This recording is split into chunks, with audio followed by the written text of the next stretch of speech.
Alright, I just got finished wiring this up. The roller doesn't really fit on here. I mean, it would be facing down, so I'm not sure. Haven't decided if I'm going to put the roller on there, but this is what I've got going on.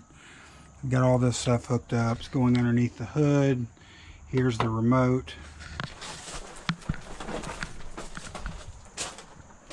And I've got it going underneath, above everything.